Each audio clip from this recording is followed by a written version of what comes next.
Hi, I'm Rob. And I'm Rob. And this is Ask Rob and Rob. It's welcome.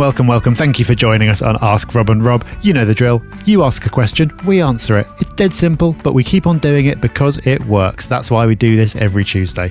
We can only keep doing it every Tuesday, though, if you send your questions in. Yeah, so if you want to call in and leave us your question, it's 013 808 00035.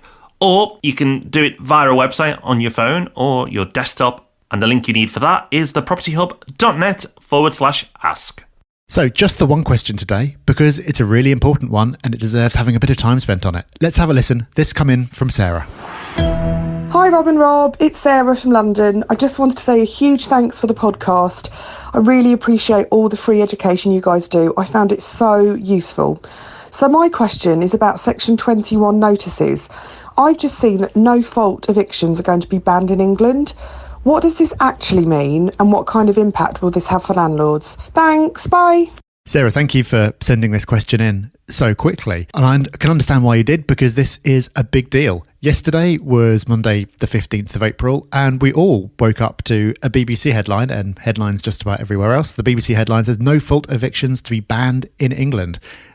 So I can understand why you quickly wanted to know what this means. And a lot of other people are going to be wondering that as well. I'll give you the facts around this. I'll also give you a dose of opinion that you didn't ask for because I can't help it. So the upshot is that if you don't know, Section 21 is what's called the no-fault eviction procedure. What that means is, as a landlord, you can ask a tenant to leave at the end of their fixed contract or when they're in a periodic tenancy, which means that it's just running month to month, without any reason whatsoever. So you could just say, look, don't want you living there anymore. You've got 2 months to get out. And because you don't have to prove any kind of fault, it's the quickest and most efficient way of getting somebody out of a property. So say, for example, somebody hasn't been paying their rent. You could try to evict them on the grounds that they haven't paid their rent. That's called a Section 8 procedure.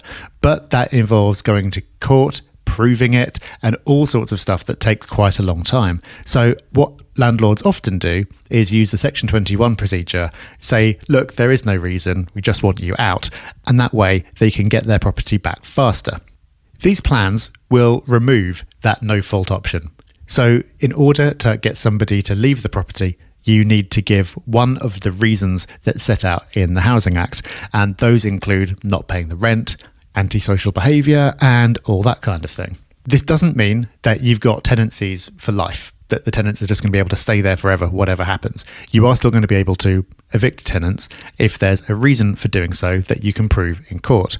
And those reasons do include things like getting the property back to move into it or to sell it and things like that. So it doesn't mean that you won't be able to sell the property until the tenants choose to move out or anything like that. But what it does mean is if the tenant's given you a reason why you don't want them there, but rather than proving that reason, you just want to ask them to leave on a no-fault basis, that option is not going to be open to you. So basically, it's going to take longer to get tenants out. So that's what the proposal is. Now, the first thing to say about this is that this isn't going to happen particularly soon. This is a big change, a really big change.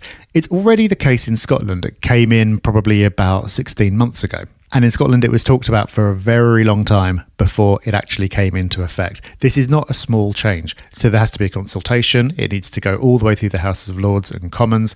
This is not going to be quick. You might remember how long it took for the tenant fees ban to come in, which is actually finally coming in a couple of weeks' time. But that took years, and that is a far smaller change in the scheme of things than this one. So this is not something to panic about imminently if you're having trouble with a tenant right now. So that's the fact. And here's the opinion that you didn't ask for. I think that in principle, this is fine if you could rely as landlords on the court-based route to get tenants out.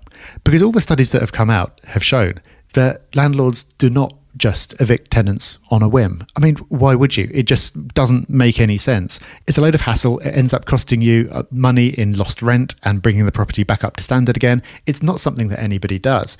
The fact that it's seen as the no-fault procedure is kind of misleading because, like I've said, landlords tend to use it because it's faster, not because there's no fault.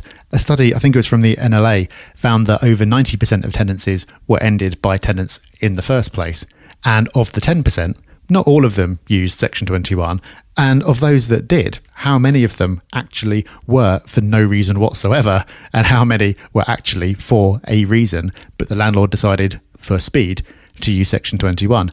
So this is great political positioning, but the unintended consequence of this, I think, might be that landlords are less likely to take a chance on the tenants who most need a chance being taken on them, because they know that if things go wrong, the only recourse that they've got is this long and drawn out procedure that could lead to it taking 6 months or more to get control of their property back again. The BBC article, annoyingly, also has a couple of examples of people who were evicted in retaliation for complaining about repairs that need doing. But that's irrelevant because that's already been banned. So you now can't serve a Section 21 notice if someone has complained to the local authority about the condition of a property. And even if you did, then that thing would still need fixing before the next tenant comes in. So again, I'm not convinced how many people actually did that anyway. My cynical take on this, given this has kind of come out of nowhere, is that the government is concerned about a general election coming up sometime soon as a result of everything else that's going on. And they're trying to basically nullify the impact of Labour using this in their manifesto. This is a Labour policy, but the Conservatives have now come out with it. Why have they done that now? Well, I think this is just so they can get out ahead and claim it as their own and stop Labour using it as a vote winner. But whatever the reasons, whatever the motivations, whatever the rights and wrongs, it looks like it is eventually going to happen. And because it is significant, it's of course something we're going to be talking about a lot on the podcast as things develop. But the message for now is very much don't panic. This is not the end of buy-to-let by any stretch of the imagination. It's not even really uncharted territory because it's already happening in Scotland. And it's also not going to happen anytime soon. So you've got plenty of time to prepare for it and figure out what you're going to do. So that's where we are as of one day after the announcement. We'll return to this on the Property Podcast on Thursday. And like I said, we'll keep an eye on it as things develop. But Sarah, thank you for kicking us off with this question. So that's us done. We'll be back on Thursday with the Property Podcast and we'll be answering more of your questions next Tuesday in Ask Rob and Rob. Until then, bye-bye. Bye-bye.